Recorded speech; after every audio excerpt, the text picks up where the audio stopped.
तो चलिए, एक जो आप लोग की डिमांड थी कि सर बता दीजिए कि हम नए-नए हैं, अभी नए-नए दिल्ली आए हैं, नए-नए प्रयागराज में आए हैं, नया-नया तैयारी कर रहे हैं। क्यों हम में इतना कठिन लग रहा है? और 1 साल तैयारी करने को हुआ, एग्ज़ाम दिया, पीटी में फ़ेल हो गए। हमारे साथ जो एग्ज़ाम दिया था वो पीटी में पास हो गया, वो मेंस तैयारी कर रहा है। हमारे साथ ऐसा क्यों हो रहा है? तो आज हम लोग इसी पे डिस्कशन करेंगे कि क्यों हार्ड लग रहा है आपको आईएएस? और कितना टाइम आपको लगना चाहिए आईएएस में? तो फिर जो फर्स्ट अटेम्प्ट में दे रहे हैं, उनको क्या कम टाइम लगा है? है ना? बहुत बार सुनते होंगे आप कि इनका 21 साल में हो गया सिलेक्शन, उसका 22 साल में हो गया, उसका 23 में हो गया और आप 28 के हो गए, अभी नहीं हो रहा है। कोई 30 का हो गया, अभी नहीं हो रहा है। तो ऐसा क्या है कि 21 वाले का हो गया, 28 वाले का नहीं हुआ? चलिए, कई बिंदुओं पर बात करेंगे यहाँ पर हम लोग। तो पहले तो ये समझिए कि यूपीएससी एक लॉन्ग जर्नी है। वक्त देना पड़ेगा, स्ट्रगल करना पड़ेगा, पेशेंस रखना होगा। आप किसी भी एज में तैयारी करेंगे, आपको 5 साल तो लगेगा, ये मान के चलिए आप। अब मान लीजिए फर्स्ट अटेम्प्ट वाला, यानी 21 साल 22 साल में जो सेलेक्ट हो रहा है, उससे पूछिएगा वो क्लास 9 या 10 से ही प्रिपरेशन कर रहा है, उसको ही 5 साल लगे, 5 साल 6 साल लगे। और अगर कोई 21 साल की एज में तैयारी करने के लिए आया हुआ है, उसे ही 5 साल लगेंगे, तो 26-27 वो भी सिलेक्ट होगा। कोई 26-27 में अगर तैयारी करने के लिए आया है, तो उसको भी 5 साल लगेंगे, यानी 5 साल तो मान के चलो। बस अब फर्क ये पड़ रहा है कि आप किस एज में प्रिपरेशन कर रहे हैं, बहुत बड़ा फर्क है। और कुछ बातें ये भी हैं कि आपका बैकग्राउंड कैसा है, आप किस एजुकेशनल बैकग्राउंड से निकल कर आ रहे हैं, आप रूरल एरिया से आ रहे हैं या अर्बन एरिया से आ रहे हैं, आपका पीछे एजुकेशनल क्वालिफिकेशन क्या है, आप प्लेन बीए करके आ रहे हैं या आप बीटेक करके आ रहे हैं, या आप डॉक्टर हैं, कि आप इंजीनियर हैं, तमाम चीज़ें इस पे इम्पैक्ट डालती हैं। तो एक-एक करके हम लोग बात करेंगे कि ऐसा क्यों है? इतना मेंटल प्रेशर क्यों है? और आप सेल्फ डाउट में हैं लगातार?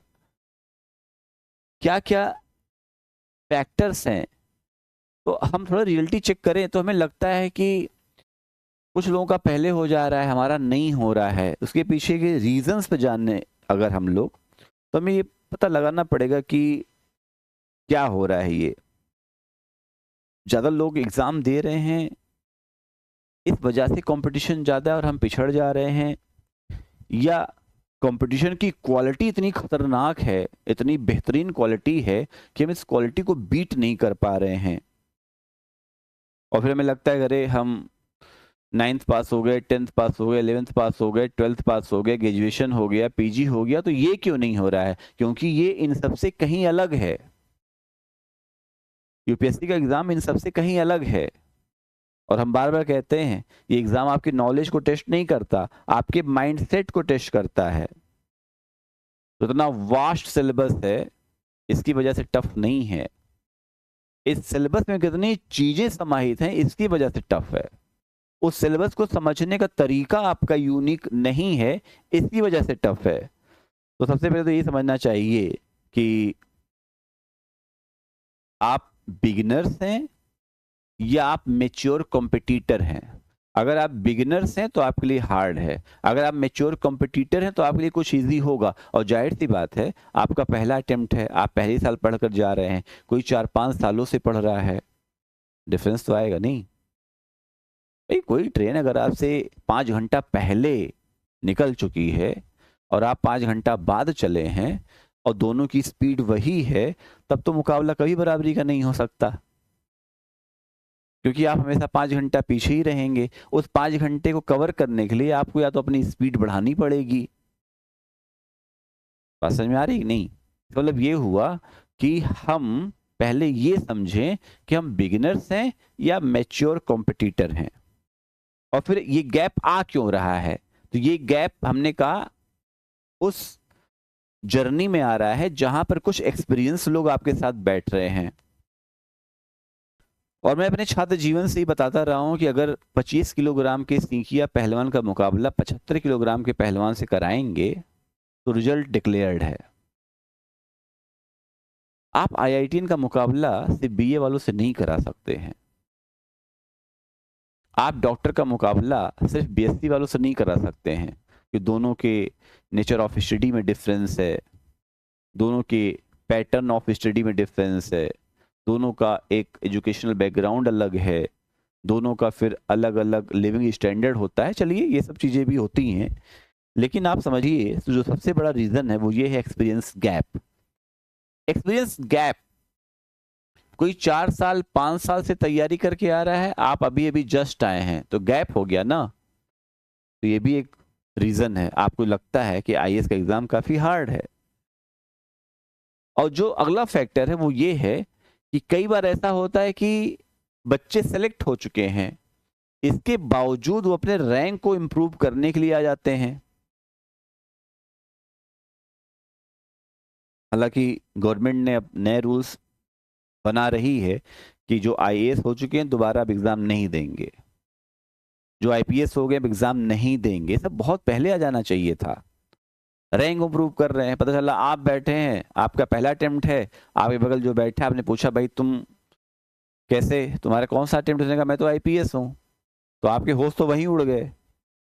आपका पहला अटेम्प्ट है, you are beginner, you are just going to initiate your journey and he is expert, और उसका सिलेक्शन पहले हो चुका है। वो कह रहा है भाई मैं आईआरएस हूँ, आईपीएस हूँ, मुझे आईएएस बनना है, तो मैं फिर से अपने रैंक को इम्प्रूवमेंट। और बहुत सारे केस आपने देखे होंगे कि लोगों ने अपने रैंक इम्प्रूवमेंट करने के लिए दिए एग्ज़ाम। तो ये भी आपको देखो, अब मैं सिस्टम के खिलाफ नहीं जा रहा हूँ कि सिस्टम सही है गलत है, मैं ये कह रहा हूँ आपको जो हार्डनेस फील हो रही है उसके पीछे रीजंस क्या हैं। तो एक रीज़न ये भी है कि रिपीटर्स और जो रैंक प्रूवर्स हैं वो लगातार आपके साथ एग्ज़ाम दे रहे हैं, और जब वो एग्ज़ाम देंगे तो जाहिर सी बात है आपको थोड़ा सा लगेगा कि अरे हमारे साथ तो नाइंसाफ़ी हो रही है। क्यों? क्योंकि वो पहले मेंस के बारे में जानते हैं, वो पहले मेंस आंसर राइटिंग कर चुके हैं, वो पहले इंटरव्यू फेस कर चुके हैं, आपसे कहीं ज़्यादा एक्सपीरियंस उनको है हर मामले में, कहीं ज़्यादा मेच्योर है वो आपसे हर मामले में।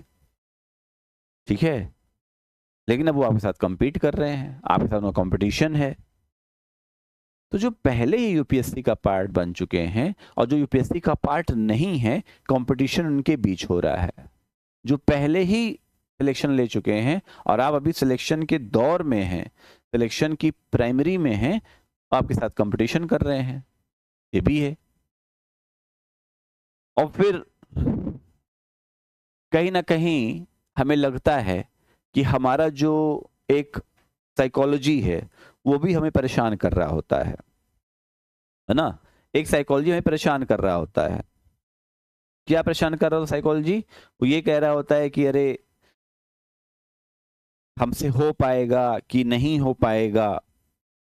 हमारा जो मेंटल प्रेशर है वो खत्म होने का नाम नहीं लेता, हम ओवर थिंकिंग में चले जाते हैं, हम अपनी स्ट्रेटजी बनाते हैं उसी में कंफ्यूज हैं, हमें बार बार लगता है कि हमारी स्ट्रेटजी सही है या गलत है, हम बहुत सारे नोट्स पढ़ने लगते हैं, हम रिसोर्सेज को ओवरलोड कर लेते हैं, और फिर हम अपना कंपैरिजन कर रहे हैं कि भाई तूने टेस्ट दिया था तेरा कितना आया, मैंने दिया मेरा कितना आया। तो आप इस तरीके से जब अपने आप पर ही शक करने लगते हैं, आप सेल्फ डाउट में चले जाते हैं, तो फिर बहुत मुश्किल है। फिर आपके अंदर से आवाज़ आती है मेरा 1 साल में होगा या नहीं होगा।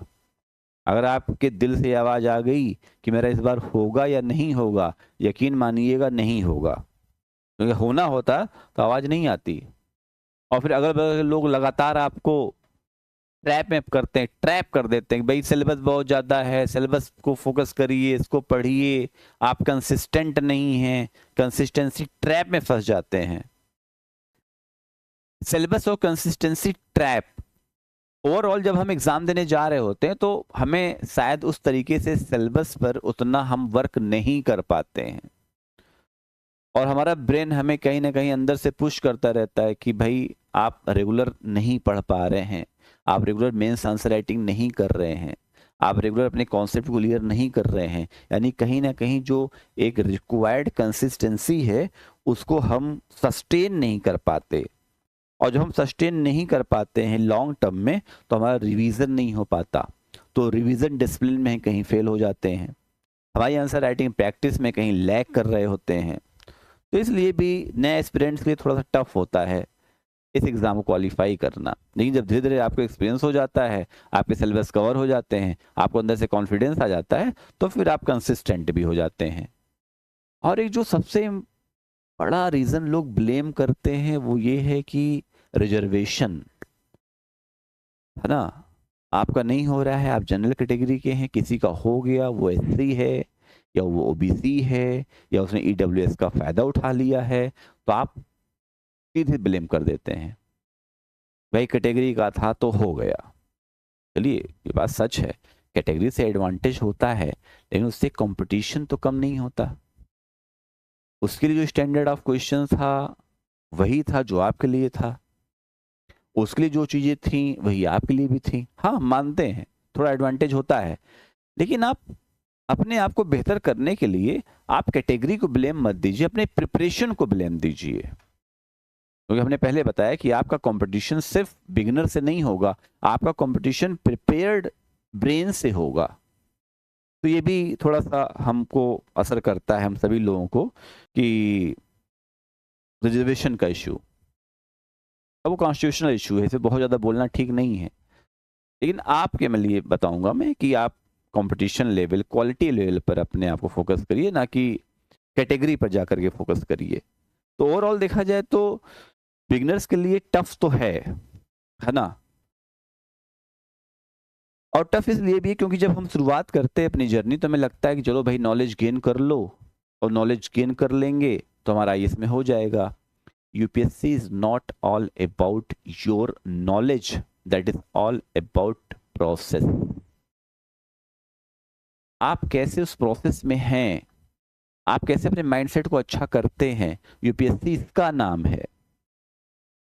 तो फिर चाहे आप पहला अटेम्प्ट दे रहे हो या आखिरी अटेम्प्ट, अगर आपने प्रोसेस अच्छा किया है तो आप क्वालिफाई हो जाएंगे, आप सेलेक्ट हो जाएंगे। लेकिन मेरी बात याद रखिएगा, वक्त सबको उतना ही लगता है, बस फर्क क्या होता है, कोई 16 साल की उम्र में तैयारी शुरू कर देता है तो कोई 26 साल की उम्र में तैयारी शुरू करता है, लगता सबको 5 साल ही है। ठीक है, तो इसलिए हम कहेंगे कि आप सोचिए, इतना यूपीएससी टफ क्यों लग रहा है आपको? क्या यूपीएससी आपको रिजेक्ट करने के लिए बैठी है या सेलेक्ट करने के लिए बैठी है? तो यूपीएससी का काम है आपको सिलेक्ट करना, सिस्टम आपके अगेंस्ट नहीं है, आप शायद वो क्वालिटी डेवलप नहीं कर पा रहे हैं क्योंकि अभी आप बिगनर फेज में हैं। तो आप सोचिए कि हम कैसे धीरे धीरे करके मैच्योर होंगे, और फिर जो आपको अभी बहुत चीज़ें टफ लग रही हैं वो धीरे धीरे आपको अच्छी लगेंगी। ठीक है, समझ में आ गया?